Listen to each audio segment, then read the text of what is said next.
If you're working with large amounts of data, as in the worksheet that we see here called Column Ref, it's in the file called Chapter 1 Tips. As we look at the data here, and it's about 700 rows worth of information, it's not uncommon to want to see totals of what's in each column, or at least certain columns. Certainly one way to find this information quickly is merely to click the column letter. And I just click column F, as you can see here. At the bottom of the screen, you will see the average salary, account, numerical count, minimum, maximum, and sum. Now, these don't appear here by magic. It's likely that you're seeing at least some of them, possibly all of them. If you right-click the status bar, you will see a section here where these various items here that are tabulating the information are displayed.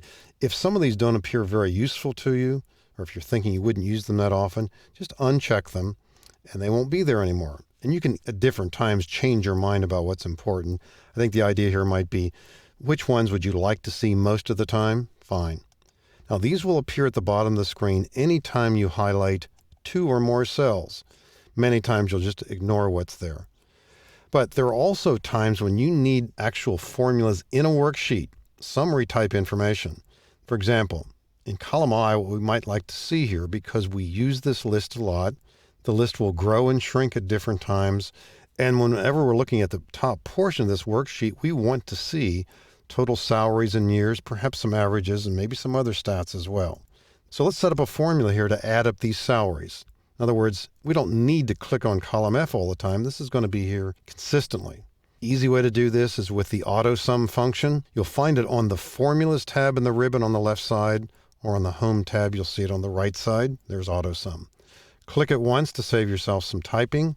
Even though this function typically does guess what you want to do, here it's not doing a good job of that. We want to add up the data in column F.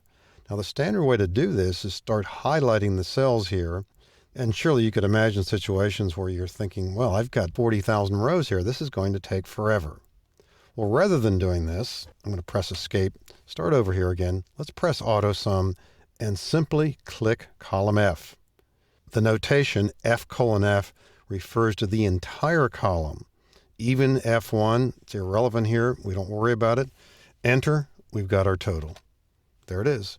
And the function, as we see it here, short, quick, easy. We didn't have to refer to cells F2 down to F783 or whatever it might be. We didn't have to do any dragging. We simply click column F. Works beautifully. And certainly we could do this on other columns as well. Here's AutoSum. For the years, click column E, and so on. If we want averages, take advantage of the fact that AutoSum is accompanied by a drop arrow. We'll click it. Let's choose average this time. We also have max and min out here. Well, choose average. And once again, it's guessing wrong. We don't worry about that. We want the average salary. Let's click column F. Same thing with years, same thing with performance, same general idea. Now, occasionally, but very rarely, and I do use Excel a lot, and I almost never use this, but you could imagine if we can refer to an entire column, we can also refer to an entire row.